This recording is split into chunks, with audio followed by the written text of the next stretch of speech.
Vous êtes un amateur de cinéma et plus particulièrement de films sur l'espace. Vous avez sûrement reconnu cette musique. C'est un des morceaux de la bande-son d'Interstellar, le long métrage de Christopher Nolan. Bonjour et bienvenue dans Cinécast. Aujourd'hui, on s'intéresse à cette BO iconique que nous devons à une personne en particulier, Hans Zimmer.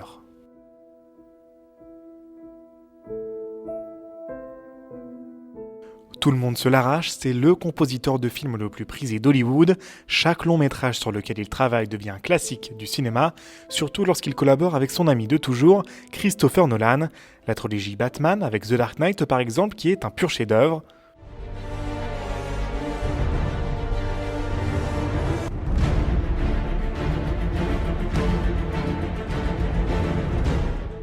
Ou bien Inception.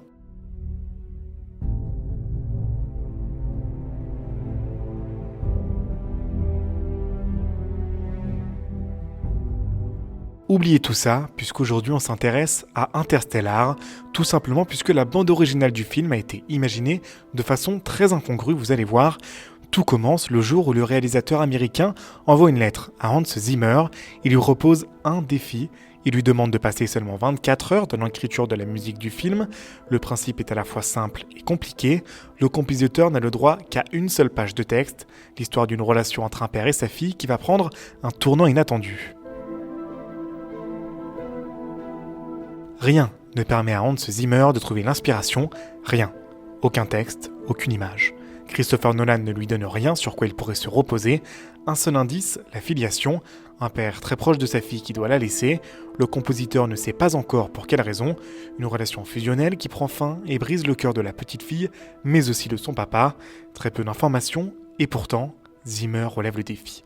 Une tâche compliquée, mais pas impossible, qui après beaucoup de travail où le musicien galère, porte ses fruits.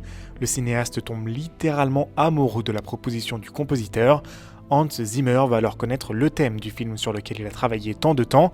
Il découvre qu'Interstellar est l'histoire d'une odyssée spatiale.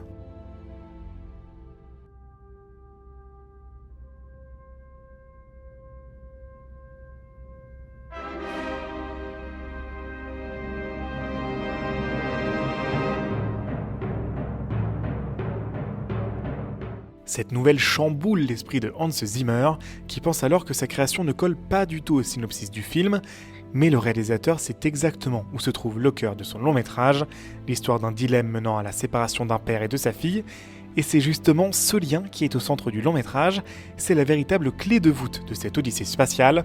On peut également entendre le tic-tac incessant d'une horloge, un tic-tac qui nous rappelle les problématiques temporelles du film, 1 heure sur cette planète équivaut à 7 années sur Terre, un tic-tac qui nous fait nous poser une question tout au long du film, auront-ils le temps de se revoir ?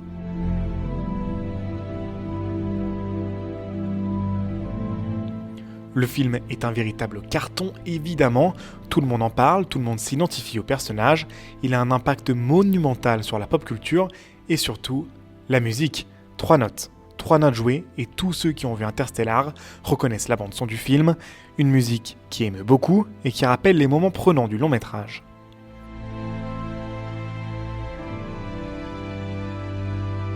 Day One, la bande-son et les musiques originales d'Interstellar, vous savez maintenant comment elle a vu le jour, et c'est ainsi que se termine ce numéro de Cinécast.